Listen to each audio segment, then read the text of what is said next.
Good morning, everyone. Thank you so much for joining us. This is the first session of your conference. Hopefully it's a good one. Hopefully you're not just here to check out the rest of the schedule. This is a really fascinating conversation.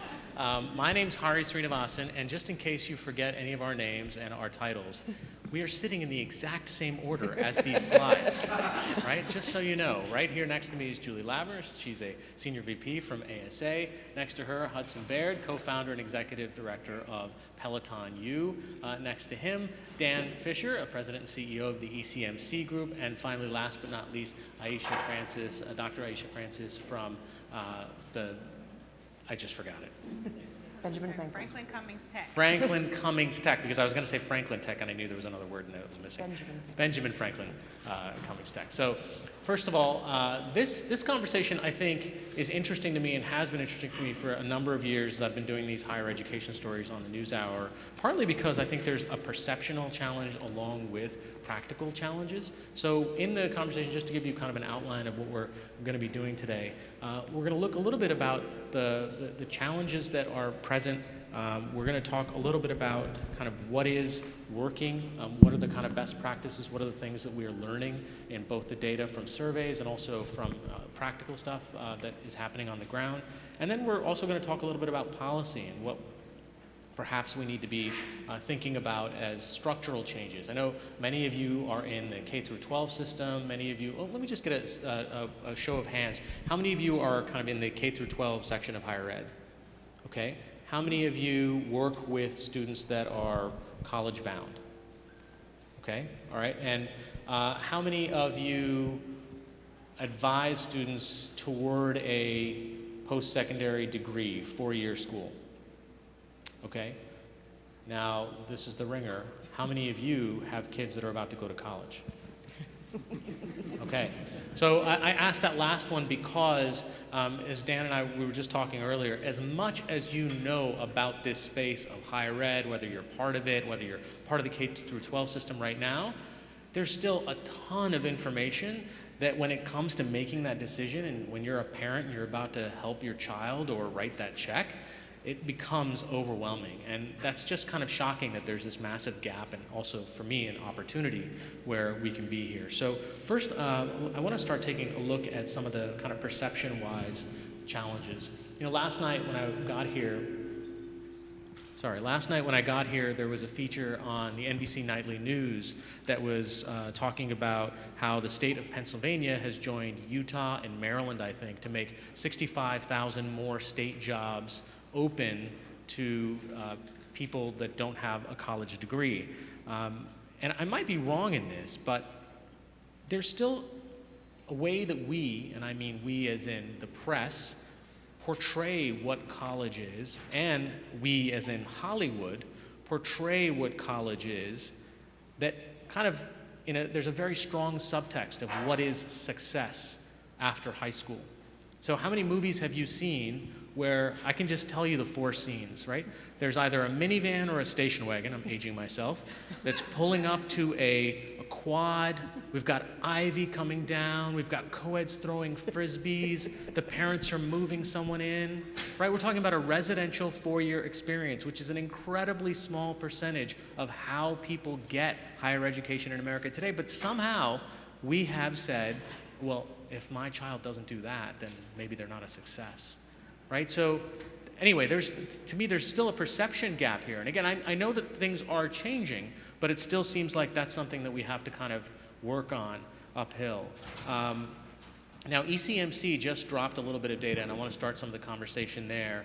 And I want to pull out a couple of the nuggets that I saw in the release of the white paper. Only 45% of students from low-income, first-generation, or minority backgrounds believe education after high school is necessary. And I think there's 2 things that Dan can unpack there.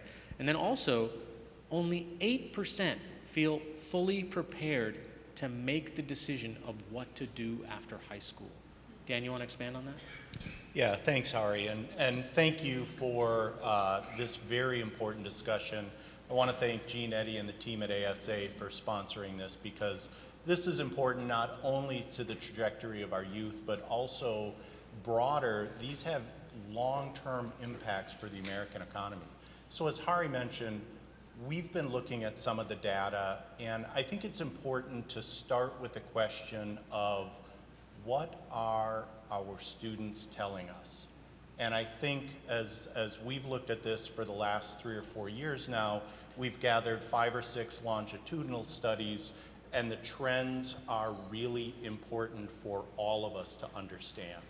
And our last study that Hari just referenced, we focused on underserved population, first generation, BIPOC, low-income students, because we understand the barriers that this population faces compared with their peers, and it's important for all of us to recognize. And just a couple of things that I think are really important is just the idea that these students think about higher education regularly, right? 80% of these students think about their post-secondary opportunities every week, and more than 50% think about this every day or more. So this is not an issue where students are disengaged or they're not concerned about it.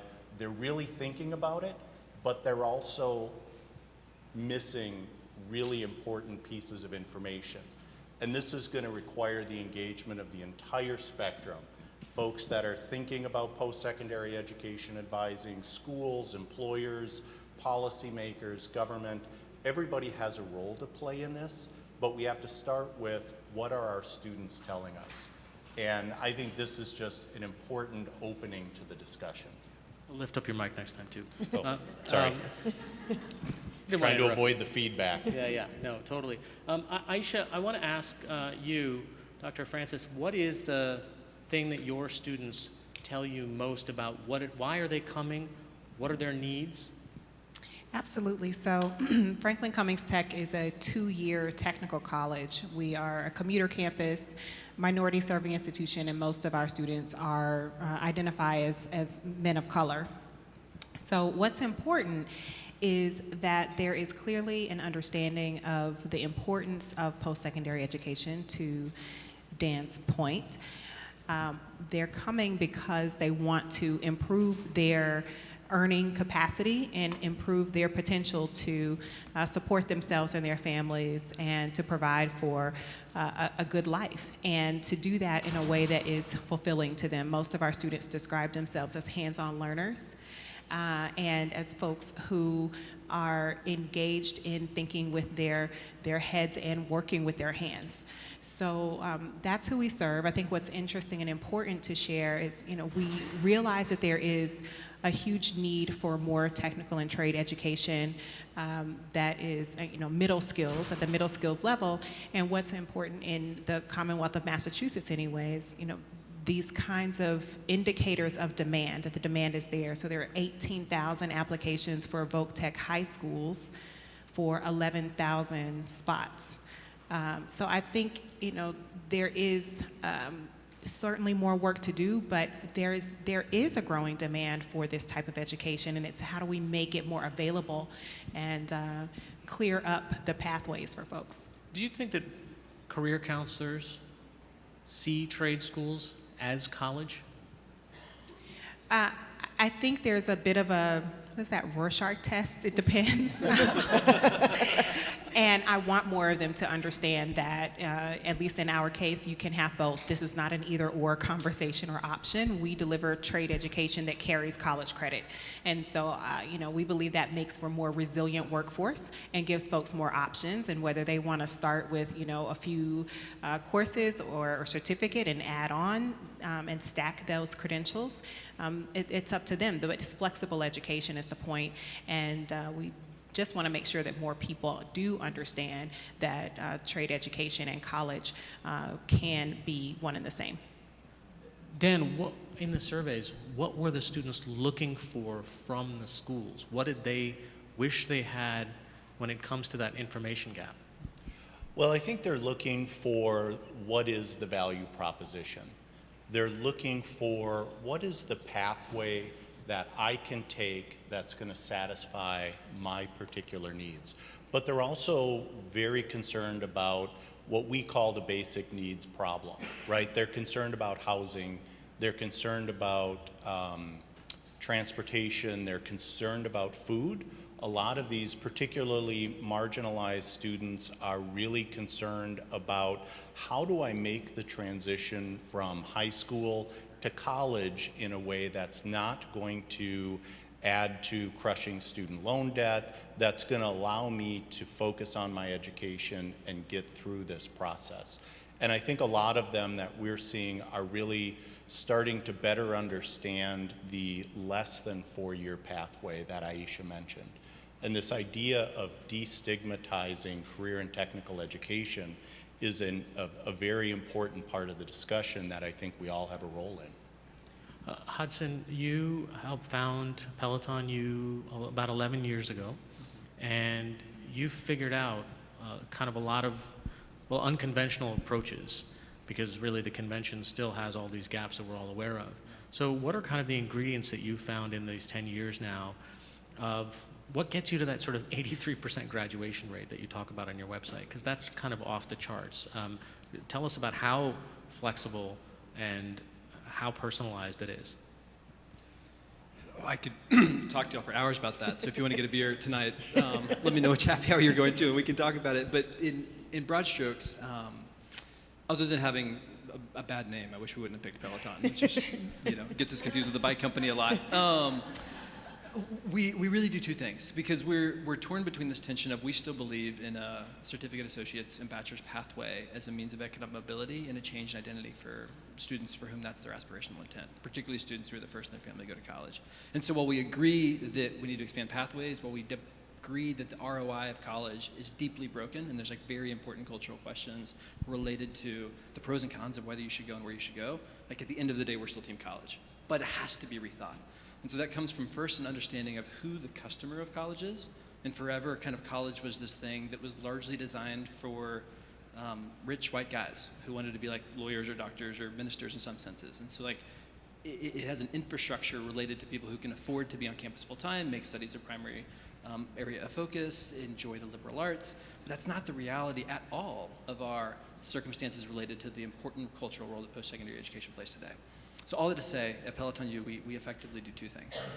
One, we realize that if the majority of learners today are post-traditional students, which is a fancy way of saying they're over the age of 24, working more than 30 hours, supporting a family, commuting to school, life is full, but more than full, it's unpredictable. And so even for many of y'all that work in high schools, this could be an 18-year-old who has to work full-time to support their family. This could be a young parent. These kind of folks, for a variety of reasons, have important responsibilities in their lives. And so when you ask them to go to a college, you've got a semester and credit hour-based system that was never designed for that kind of student. And this isn't a college's fault. They're just very different sets of incentives and goals. But when you take someone whose life is unpredictable and you ask it to fit inside a traditional semester-based model with very strict deadlines if you don't come to class, with very strict consequences if you don't turn your paper in by Friday at 5, even if it's online, those like structural barriers are still there. So no matter how much support we pile on top of a traditional semester-based system, you'll have a mismatch between the customer who's attending college and the person it was designed for. So, roundabout way of saying, we are interested in competency-based degree programs that flip that, and instead of measuring time as a unit of measurement, they measure learning. And they say, you've got to get an A in a class, but it's up to you when you do it, how long it takes, until you can demonstrate mastery in that material. And so these programs are great. I know Western Governors is here, SNU is here, and a few others that have direct assessment, regionally accredited, nonprofit CBE programs. We match students with these that are hard to find. You're a grocery store cashier Googling, where do I go to college as an adult? And then we bring a relational network to bear, hire classroom teachers, pair them with about 40 students at a given time, because we believe that, as has always been true in education, it's a trusted relationship with someone who's cheering for you that helps you do a hard thing. And so the combination of those two is how we get to those outcomes that you've talked about. I mean, your coaches are dealing with more than just what's happening in the classroom. I mean, you were listed famously under the coach section of the site. I mean, so give me an example of some of the things where you are an educational institution, but you are helping your students with non-educational things, but really net, it still helps you get that person through the educational pathway. Yes, so it's important to note, one, we're not a college. That's a hard job I don't want to be in. We're just a nonprofit that's a broker. So like, hey, are you stuck and you're trying to figure out where to go next? Come talk to us and we'll help you figure out, should you go back at all? If so, there's a variety of great pathways in Central Texas and around the state. We'll help you find the right one. And then if you want to go to college through a CBE modality, we'll partner with you in sports to do that. But you're right. Academic coaching is a big part of it. everything from how do I use a computer to what the heck is Google Docs and how do I make a PDF. But then what's much more common is the unexpected and small barriers that we have all seen so much more pronounced, especially since the pandemic, that interrupt students' abilities to progress through school. And so in large part, we do two things. One, we hire alumni who work in partnership with our coaches on the college completion team to do all of the other interventions that might come up. Some of it's really intensive tutoring, but much more often it's more kind of social work focused resource connection.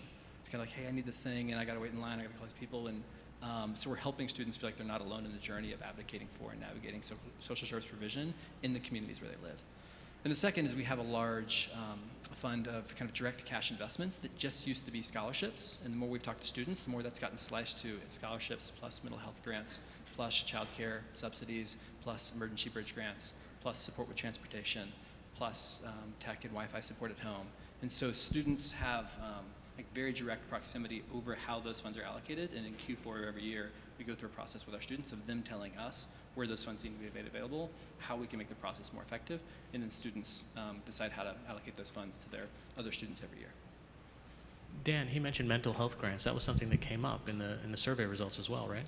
Yeah, it is something that students are really focusing on, and I really appreciate Hudson's last comment about really hearing from the students, because as you look around the ecosystem, there are declining resources and there are scarce resources, so we need to better understand what's important to those students. And one of the things that we've seen from the beginning of the pandemic all the way through now is just the importance of mental health. And I think destigmatizing these issues for students is going to be critical for us, because we need to make sure that those students get the mental health support that they need, but also drill down and better understand what are those supports that they need and what are those supports that best support those students in the mental health space. But this is just something that is starting to get a lot more discussion, and we'll need to continue to have a lot more discussion on it. So Julie, is this conversation that we're having one primarily because the labor market is so tight that there's this sort of fears of recession in the water? Is this going to be the case when hopefully times are better? I mean, are we kind of in a cyclical conversation about alternative career pathways? Does a 4-year degree come back into favor, so to speak, or do these alternate pathways fall out as our economic conditions change? I think they're here to stay. I think the systems of higher education have changed significantly over the last 2 years, right? We've seen that. We've seen traditional schools being forced to change their models in a way that I don't think a lot of people want to go back to the old version. So I think that part of it's here to stay. And I think increasingly employers are saying, these are the types of credentials that we really want and need. We did some work last year with Jobs for the Future that employers said, 72% of employers said that they did not believe a bachelor's degree was a reliable signal of evaluating a candidate. But because they knew of nothing else, that's what they would default to, right? So similarly, students were saying, about 65% of them said, this is where I will default because I know no other option.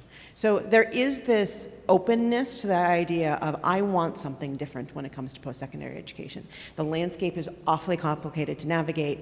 We have a long way to go to assess quality of certain programs. But I think we are moving in a direction of this is the sort of wave of the future, and we need to collectively figure out how to help kids navigate that in a way that gets them to a place of economic prosperity.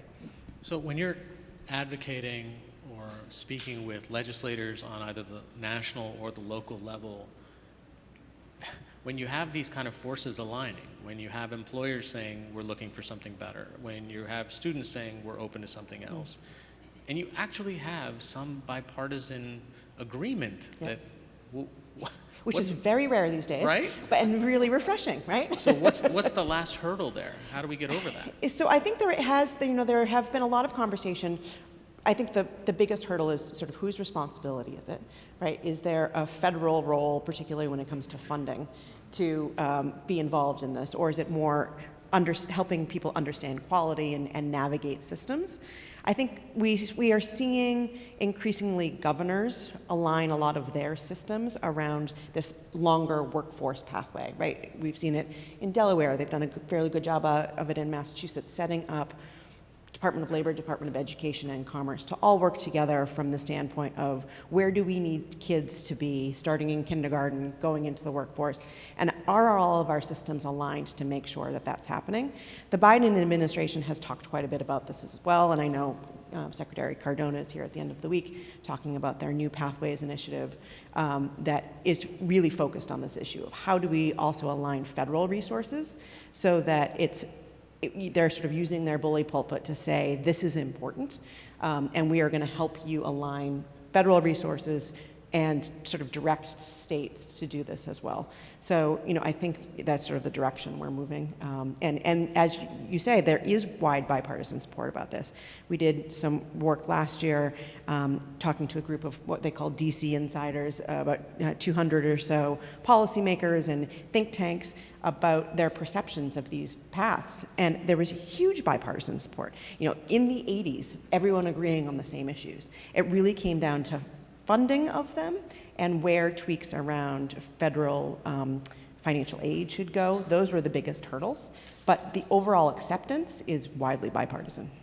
So Dr. Francis, kind of being the boots on the ground, if you will, what can the state of Massachusetts do better? What can the federal government do better? Or what are they doing well when it comes to the type of needs that your students face? Certainly, it's a good question, and we were fortunate enough to have a visit from Secretary Cardona this fall on our campus, really talking about the importance of this kind of blended approach to education that starts in high school. And so one of the things that I think is important and that we're doing at the state is the state of Massachusetts is investing in what they're calling STEM Tech Career Academies.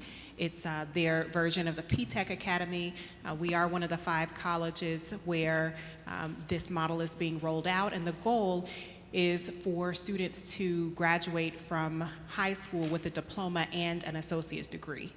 And I think these kinds of models that look at K through 14 and extending to 16 if folks want that, are important and important for states to invest in.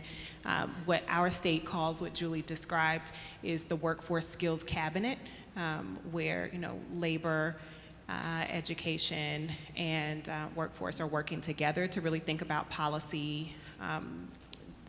that kind of blend funding mechanisms, frankly, because this is all about, I think, cross-sector collaboration. And yes, there needs to be a payer, but it's not really one payer. There's kind of multiple payers into this system. But I think that a focus on early college that really gets a high kind of credit earned for towards a college credential is an important federal and state policy. And then secondly, we're certainly advocating for short-term Pell, and very interested in that conversation at the federal level, because that's going to be very helpful and important for a lot of the students that our colleges serve. Can I just add to that for a second? So I think the short-term Pell piece is a really important one, because it's not only providing opportunity of access for a lot of students. So right now, for those who are not aware, you can't get a federal Pell Grant for any program that's less than 16 weeks. So if there is an opportunity to complete something in an 8-week program, students are not eligible to get a federal Pell Grant for it. There's also a perception issue, I think, right? If a program is established and for whatever reason, parents say, well, the federal government isn't sort of willing to put money behind this, so it colors the quality of the program, like the perception of this doesn't meet the bar that a federal government will pay for. So there is a perception issue there, not only an access issue, and so I think that Pell piece is really important. Dr. Francis left out that Secretary of Labor Walsh was also at the event with Secretary Cardona. So it's a really good example of education and labor coming together, and she was able to convene them all at her school. So Dr. Francis, can you just tell me the name of your team that we should look for in March Madness this year?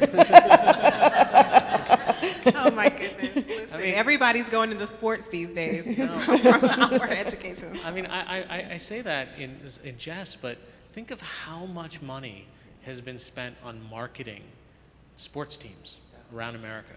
Like what an enormous business it is, and how that translates into a university success, whether it's to recruit or et cetera, right? I mean, there are a lot of students that don't hear anything else but, oh yeah, they were really good in the Final Four, or I think they just won the college BCS championships. And I wonder if, how do we change, maybe, it's not an either or, but how do we maybe spend a little bit more talking about, hey, guess what, my students come out with jobs. Well, one of the things I think is important is this bit of language. So you've heard a lot of us really talk about the people that we serve, and one of the things I think is important is nomenclature. So Ed Design Lab calls the folks we serve new majority learners. I like that term, because then you don't have to list out all these different things. It's really most of the people who we educate. So using that terminology, thinking about nomenclature, thinking about how we use language, and then getting folks in this room and those who aren't around the room to adopt that language will help with some of this perception challenge. And as I said, I really do think that there is some of it is working. We have been talking a lot about infrastructure. We have been talking a lot about multiple pathways. And so, I think that has a lot to do with the fact that there's more demand for voc tech education at the high school level in our state than there are slots. So it's working. It's just that there's not the convergence yet that we want to see. So I just encourage us all to really think carefully about language, to really kind of proactively adopt some of the same language so people aren't hearing 12 things from 12 different places, because they are looking, Don, to your point, they're researching, they're looking, and if people see the same thing across 5 or 6 different sites, then they get that convergence and that confidence that they're looking for. Everything is an alternative to college, which is just awful, right? Like there's it's such negative thought that this is an alternative. We really need to move away from that. Yeah, Dan, it was interesting with the type of pressure that students feel to go to a 4-year school, right, and to do what is considered traditional. I mean, I was just in India recently, and from our hotel room, we could see an enormous Indian wedding. I mean, like, this would be just like the hors d'oeuvres room, right? I mean, and I wondered, and we talked to some of the guests and some of the people that were involved in the wedding. I said, how much are you spending on this? And they said, probably about, in US dollars, $1.5 million. And that wasn't even like a huge blowout. They're like, well, if we really wanted to do it big, we would have done it at home in Delhi and whatever, but it would be more expensive there. And I thought, like, all of these people that are there, I mean, I guess this is also somewhat the case for US weddings too, is a wedding is so much more for your parents and their guests than it is for you and your friends, right? And I wonder how much of that pressure is kind of seeping down in the sort of college decision, where kids feel like somehow they're going to let down their parents' expectations versus what it is that they might actually want to do, which might be 4 years, might be 2, might be something else completely. Yeah, and we actually talked to our students about that question. And interestingly, well, first of all, having 3 kids at home, I need to talk about the wedding industrial complex in the United States, but I think we'll set up a different panel for that, because that kind of shook me to my core. But kind of getting back to this, I think one of the things that really was interesting from our data was that when we asked students about their internal pressure to attend a traditional 4-year college, most of the students said that the pressure came from themselves. So self-identified or self-sourced pressure was number 1. Not letting down parents and family members was number 2, because we've talked so much about the transformative power of higher education in this country that's really become the narrative. And we look at some of our high schools, and they talk about 92% of our college, 92% of our graduates go on to 4-year college. That's good and great, but it doesn't necessarily help the discussion that Aisha is having to destigmatize career and technical education, because that is such an important part, but also a growing part of the discussion. And so we really need to make sure that our students understand these alternatives to traditional four-year college. Not that there's anything wrong with that. Being a history and political science major, it was okay for me, but my son's generation are looking at things differently. Yeah, there's a recent New Yorker long piece about the end of the English major, right? And there have been several pieces about colleges and universities around the country doing away with certain liberal arts degrees. And now, my question to all of you is, I guess, is there, what is the balance of what we're encouraging people to get from this? I mean, there's the big stat that always kind of looms out there is the difference between what a high school graduate will earn in their lifetime versus a college graduate, right? It's 60 or 70% more. It's like 1.8 million to 2.6 million. Don't quote me on that, but it's something significant enough where you're like, well, that's a huge number. And I wonder right now, has that calculus changed with the debt load that students take? Because if you're walking out with 60 to 80 to 100 to 200,000 in debt, how long does it take you to pay that debt off? And what are the opportunity costs along the way? And does that decrease the spread in what you're making versus if you went to Benjamin Franklin Tech, Community, Cummins, I'm going to get all the words in this time, but I mean, if you went there, you'd have a pretty good job that pays you, and if you were in, let's say, a guild of some sort, that's a middle-class wage. So I can start. I think you're absolutely right. And so we don't want to say that college is off the table, right? For many people, a traditional four-year degree will be the best opportunity for them. I think one of the big pieces that is missing from this conversation is you can't isolate the post-secondary education experience from everything else kids have done. And in order to make sure that we are setting kids up for a path to success, they need to have much greater opportunity in the K-12 space to understand their career options, how those align to a post-secondary education, and be able to sort of narrow down what it is that we want them to do. ASA changed our mission a number of years ago, seven years ago now, because what we had seen when we were doing financial education, student loan counseling, is kids were coming to us way too late in the process to make significant changes to their trajectory of post-secondary education. They'd already made a lot of poor decisions, a lot of ill-informed decisions about why they were in post-secondary education to begin with.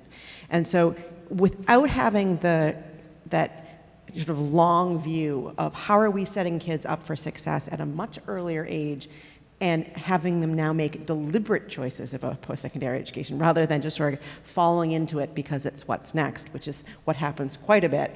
And to your point about the 90% acceptance rate into post-secondary, that's great, but what are those completion rate numbers? Like, how have kids changed their major, changed schools? We know that there's a huge dropout rate in post-secondary. A lot of that is because kids have not had the opportunity to think critically about what that path from K-12 to post-secondary education to career looks like.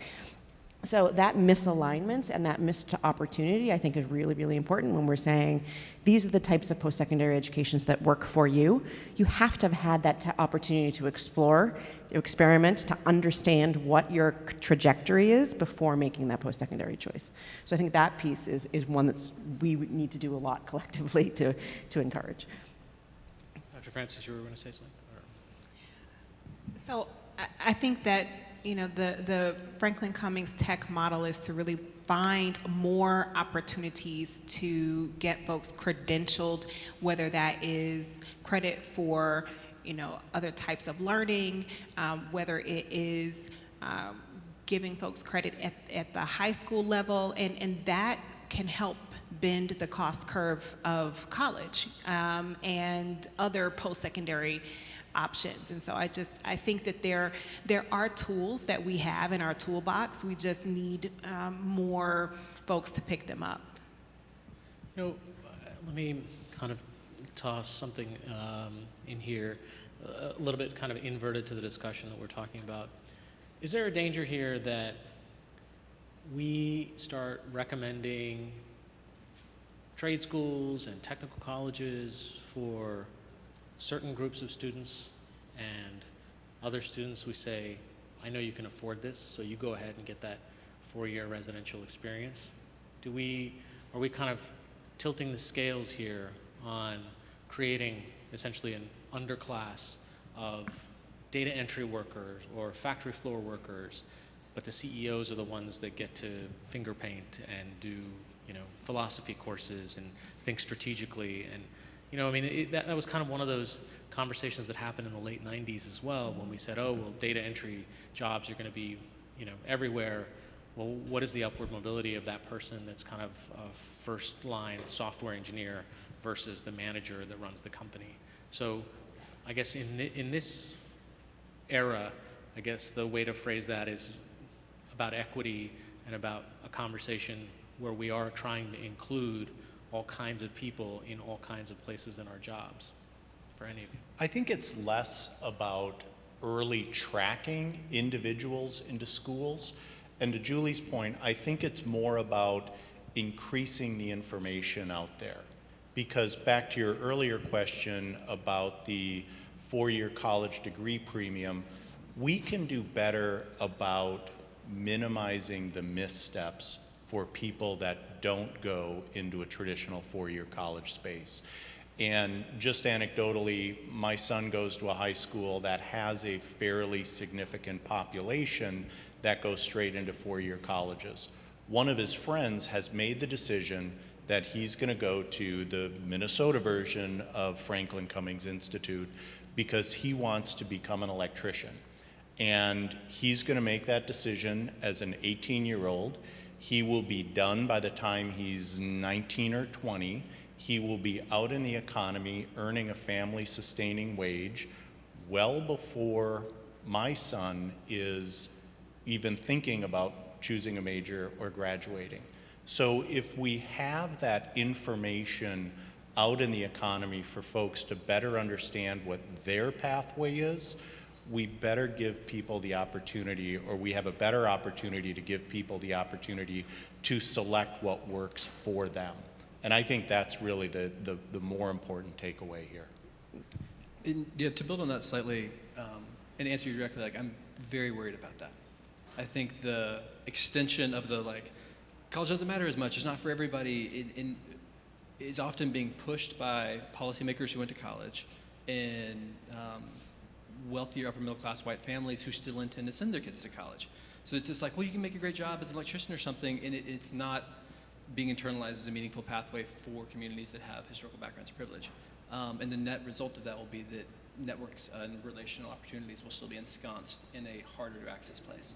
And so I think to your point, the way that we get around that is partly to destigmatize the degree, partly to really help employers understand other meaningful ways of validating credentials and building networks and soft skills and some of the other ways that you lead jobs. But the third thing is to realize that if a lot of our conversation has been focused on the high school to college pathway, which doesn't always work all that well, particularly for students whose lives are full. And we know that almost half of the students in this country who start college don't finish. And if you're at a community college or attending part-time, that's even higher.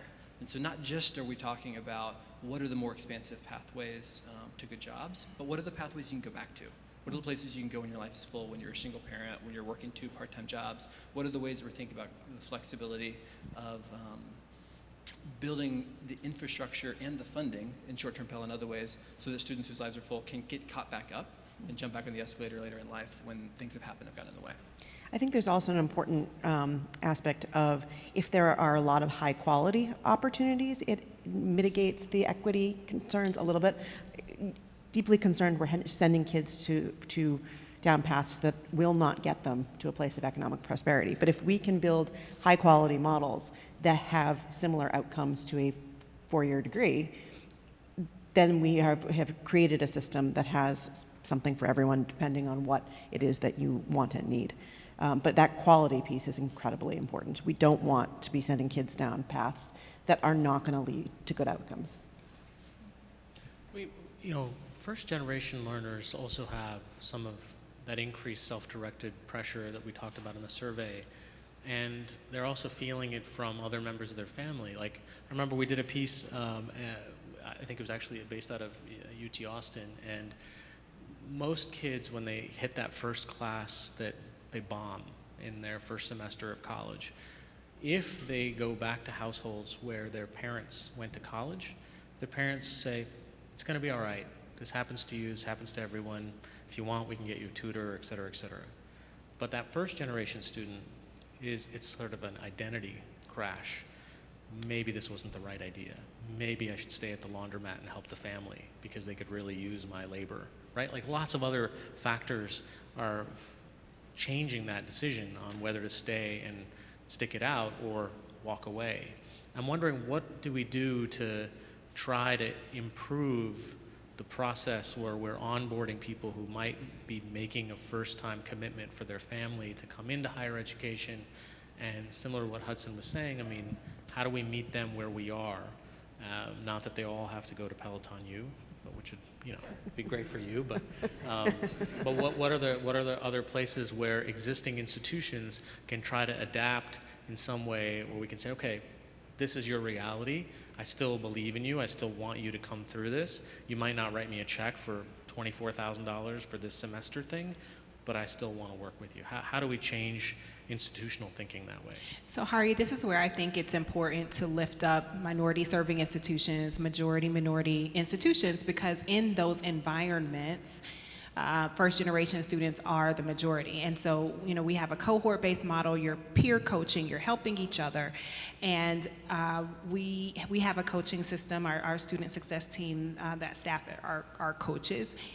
And the peer coaching is just as important as the professional coaching to anticipate exactly the experience that you just mentioned and say, here's what happens, here's some alternatives for the narrative and the tape that it's probably going to play in your head when these kinds of eventualities, when you run into them. So, I think that there is really a need for an appreciation of what it means to come to an experience for the first time, when most of the people in the classroom are also doing that. And when the people standing in front of you, a good portion of them are also first generation college students, so college learners. So I think that matters, and who people see in front of them matters, who people see beside them journeying along the way makes a big difference in persistence. So how do we kind of tackle that kind of big idea that we had in the beginning of the panel? So how do we change the sort of perceptional landscape? If there are things that we can do on the practical front, whether it's increasing short-term Pell Grants, whether it's helping kids that are first-generation learners, how do we change that whole larger conversation? What can these people in the audience take back to their high schools or to their career counselors or the people that they're working with to rethink what is post-secondary education? I think from my chair, it's really looking at the full spectrum of interested constituents.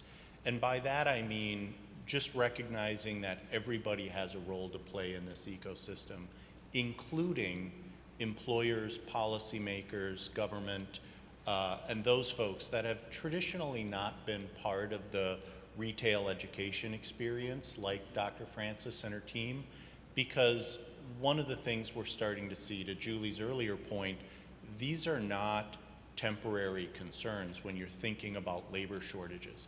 These are big, long-term issues that employers are really starting to care about. And one of the things that we saw in one of the automotive trade schools that we worked very closely with was the desperation in the diesel mechanic sector, for example, to the point where we would have more employers at a job fair than we had students available to fill those job openings. And it became a lot of sharp elbows among the employers because they wanted first dibs at the graduates. And that's an interesting inversion, right? We haven't seen that in a while, and I think the demographics are telling us that that's going to continue. So yes, it is the college success, it's the advising, it's the post-secondary education, but it's also recognizing that this is an important and persisting, interesting issue for government policymakers and employers. Yeah, I would definitely agree with that. I think we saw from a lot of the research that we had done there was that sort of gap between what employers were saying they wanted from post-secondary education, what they were actually getting, right? So there's that constant concern. And I think the employers are driving a lot of the choice that students are making. When we were asking students about why they were defaulting to certain schools, it was basically because they thought that's where they could get a job. That was the only thing that was going to secure them a job. So in our view, the employers are really a linchpin in all of this. As they begin to change their hiring habits, we see, 1 million, I think Credential Engine said there are now 1 million different certifications that students can pick from. A lot of them are driven by employers, and employers saying the marketplace does not have the type of credentials that are preparing our employees for the jobs that we need. And so we will build it ourselves, right? And our concern for that is those are not stackable. They can't transfer, companies and still have a valid credential. So how do we ensure that employers are getting what they need, that the system is providing, the skill base that an employer will accept? I think employers are a huge piece in shifting that narrative to say these are the types of opportunities we are willing to hire from, and it's not just a 4-year bachelor's degree. So how significant is it? I mean, if Google decides to say go with their own certification program, and again, even if you take all the FANG companies, whether they're in favor or out of favor, that's a separate conversation too, but let's just say if the Amazons and the Googles and the Facebooks all decide to do this, that's still an incredibly small percentage of this economy, right? And when you think about whatever that factory floor is, whether it's diesel tech or battery tech in the future, these are pretty high skilled jobs. Like if you're gonna make $80,000 cars and there's something on the factory floor that's not working, the person that knows how to fix that is very valuable to you. And it's not a $20 an hour gig anymore. That's really, really high functioning stuff. That's true, and I think that what we do need more people to know that, and to know that this is where many of the pathways end. I think we also need to really reflect on the fact that pathways building is really important. And just for audience participation, if we could think back to when we were 17, how many of us knew what we wanted to be when we grew up? Usually there aren't more than 10 people when I do that.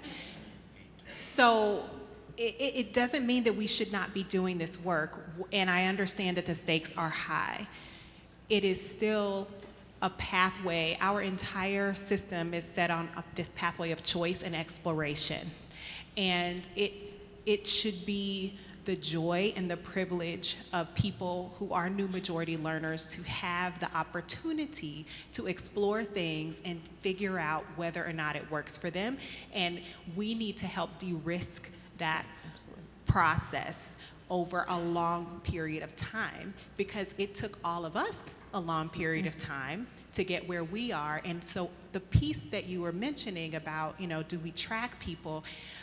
I don't know so much about the tracking. I think I worry that we replace the 4-year college pressure with the hurry up and pick your trade when you're 16 and go be that electrician. Well, what if they decide they want to go into HVAC? Mm-hmm. What if they decide they want to be in building operations? Your career is long, and this is just where you start. And that's what we try to get across. This is a shorter term pathway, and I don't know where you're going to be in 10 years or 20 years, and probably you don't either, and that's okay. Yeah. I didn't know that I would be here when I was 17, so I just don't want to replace one type of pressure for another type of pressure. And I think that's why we talk quite a bit about that early exploration piece. We see a lot from our research that if kids have not don't see opportunity by the time they leave middle school. They're already foreclosing options. So it's not about picking something in middle school. It is how are we expanding, multiplying opportunities for kids and making sure they are aware of all the possible opportunities, as well as the need to continuously learn, right? It is never going to be a one and done. We're not asking you to pick in 8th grade, to get a certification and that's it. It's more about how can you be a lifelong learner and really build a career that works for you. Yeah, just to try to stitch those two ideas together. The other part of this that I don't have an answer to, but I just think is really important is we so much want a silver bullet. Like, what's the right policy we can change? Why can't we just get a university that has 100,000 students to 1 million students, and then this will solve these things? And at the end of the day, so much of education is proximate, and it's relational. And so much of labor markets aren't the Googles of the world, but it's the small and the medium-sized businesses. And if you just go from here 60 miles down the road to San Antonio, you get entirely different context of education and labor markets, much less the rest of Texas, much less the rest of the country. So I don't think you want either of our programs to get really big. You want to find incredible leaders like Dr. Francis that are all over this country who care about the people from their community and the folks that are thinking about the educational journey, who could do the small, inefficient, really hard work of building relationships to get to know their neighbors and to get to know the employers and to help put all the pieces together. And you got to convince ECMC and ASA to fund that a little bit more than they do right now. But it's got to be proximate and local as much as big and structural. I mean, it seems like what the employers are doing is almost a natural response to a market failure, right? If you have all of these credentials that still don't seem to fit their needs on what I have to have an employee understand when they can do this job, then what is the good housekeeping seal of approval, so to speak, right? And this is a shameless segue into validating post-secondary pathways quality metrics, which will be Wednesday, March 8th, 2023, 1 to 2 p.m. Central Time at room 406. But how do we fix that? I mean, right now, if there's all these different credentials, and if I'm a consumer and I go and I look at this ad on TV and I'm like, well, that's great, I'm going to have this thing. How do I know if that thing that comes out of there actually adds up to anything, or whether I wasted my time and energy, or how that's transferable? I remember 10 years ago, the Mozilla Foundation worked on sort of online badging and credentialing, and I was like, well, that sounds interesting. Staple it to your LinkedIn page or whatever. And I haven't really seen that catch on, or I see now little buttons that mean nothing to me. So I think there is a long way to go in this space. I know JFF acquired an organization last year, Educational Quality Outcomes Standards Board, EQOS.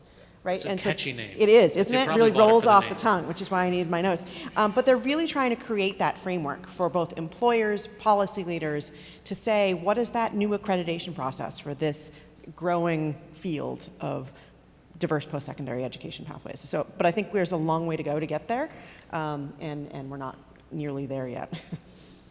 I mean, I don't see any four-year school, handing out digital badges with your diploma that say, well, you definitely are proficient at X. Mm-hmm. And even when I talk to humans who've actually read resumes, which is fewer and fewer because it's usually algorithmic screens that screen resumes out in the first place, but by the time it gets to human beings, and I'll hear from friends of mine who are like, I can't believe this person submitted this letter and they can't even write good paragraphs, and they have a 4-year degree from a very well-respected college. How is this possible, right? So there's people seeing these failures and these systems, but what that credential that they thought, that 4-year degree from that very nice brand, when that credential fails them, then no wonder the Googles or anybody else will say, okay, wait, let's rethink this, because that's not a great screen. Yeah, and it goes to that, what that statistic that I mentioned earlier, 72% of employers don't think that bachelor's degree is a reliable signal of success. But because they don't have an EQOS yet, or any other signal to say, well, then what Google is doing is good enough, or what this new credential, I understand what the value is of this credential, until we get to that quality piece, they're going to continue to default to what they know and what their HR systems are willing to do. And HR systems are risk averse, highly risk averse, and hard to change. There's a lot of change management that comes from having to change an internal employment system. So we've got a long way to go there. And one anecdote, so much of this depends on the industry with which you're working, because some have better or not yet developed credentials, but some of the team from Western Governors University is here, and in their School of IT, they've really deliberately embedded industry-recognized IT certs, and depending on the path you pick, you get anywhere between 4 and 12 that you'll get. That if you left before graduation, you would have these certificates that could help you go get a good job. And so that works more in tech than it does in other fields, but it's very possible. Yeah. We just need more of that in the rest of the world. So Dr. Francis, I guess in the local employers that take some of your graduates, they already have that credibility. They know that the last 3 people that they employed from your school, they're solid, okay, right? But how do you, if you're adding on different things and you kind of walk into new branches, how do you establish that? We do it a lot through industry advisory boards and through working up to this forecasting, what's going to be next. So in automotive, a transition might look like, okay, we know that 96% of cars on the road right now are internal combustion engines, but we've got to prepare people for the future. So we have an alternative fuels lab, so people are learning both. And I think, increasingly that's the way of the world and that's the way of the future. And we would love it if more companies would hire folks at the beginning and not stand at the end of the line and wait until graduation, but, excuse me, make it more likely that they're going to become students by paying them, to go to school so that they aren't looking at this opportunity cost. Dan, you mentioned in one of our calls the thing that you heard from the Minnesota demographer. What was it? Was it again? Yeah, so I think Dr. Francis has a really important point there that just needs to be reemphasized. The connection between employers and schools. And what you were referring to is a recent report that the Minnesota State Demographer put out that said that over the next 10 years, the employment age population of the state is essentially going to grow by 0% over the next 10 years, which means that we, all of us in this ecosystem, have an obligation to make sure that we are using this labor pool as efficiently as possible. And that means connections between employers and schools and advisors, and just ensuring that everybody in this ecosystem understands that they have a role to play, because this is so important for the economic competitiveness of the future. And as Julie mentioned at the outset, this isn't a this year or next year. It's not going to come out of the post-pandemic and everything will return to normal. This is a long-term trend. I mean, did the pandemic just kind of lift the hood and show us these things, or did it structurally change something? I know that obviously for white-collar workers, it changed kind of the amount that they could work from home and forced companies to reevaluate that. But again, that's a very small percentage of the population as we made that first delineation of what's an essential worker, what's an expendable worker. Throughout the pandemic, we noticed that there's huge swaths of our economy that still had to labor in person. Mm-hmm. So I wonder, in the education thing, now that we've had a couple of years to think about it, in each of your roles, what did it kind of teach you about the ways that perhaps you could serve your audiences or populations better, or what was the kind of feedback that you saw that you think is going to last the next 10 years? So let me start with you. I would just say one of the things that I noticed immediately was that higher ed can change if forced to, right? There was an immediate need to rethink how they delivered their services, and they could do it. They stepped up and did it. Whether or not that's long-term change is another issue, but there was a crisis that they addressed. They changed their business models, which they were very reluctant to do for a very long time. And so I think they can change if they want to. They just have to want to. Hudson? It's my suspicion that, like, for the first time in a way that is overdue, the promise of college has finally been broken. We always thought, like, just go to college and you'll be good, and that hasn't been true for decades, but now kind of everyone knows it, and that's important. Now we're having really needed conversations about the ROI on both sides. Like, the investment doesn't make sense and the return's hard to quantify, and there's beginning to be some decent data there. For us, we used to kind of be like a co-working meets college model. So we had 4 physical spaces around town, and people would come do school, meet with the coach, do some other stuff. And we always thought, like, it's the community. It's so, like, magical to get to be with our students. And then we closed during COVID, and our outcomes got better. Our students are like, we've been telling you, but you haven't been listening. Like, it's the relationship with the coach. It's the person who knows us and knows our story and believes in us more than we believe in ourselves, who helps us on the days when it's hard and we feel tired and we don't want to work on a Saturday night to do a little bit more school. And so it's always been that people help us do hard things, and that's been true for me as an entrepreneur and for many of us as educators. And so my hope, as we're beginning to reimagine the post-secondary pathway, is that we don't just go to another set of scaled and automated and tech-mediated things that don't have any sort of relational component to them, but the ways that we can use technology and scale allows us to bring people closer to students, to encourage them to the paths that they're on, to the credentials that they want, and the jobs that they aspire to. Okay, I'm sorry, I'm getting the high sign, the hook here. But I just want to, again, thank our guests so much, and thank you for joining us this morning.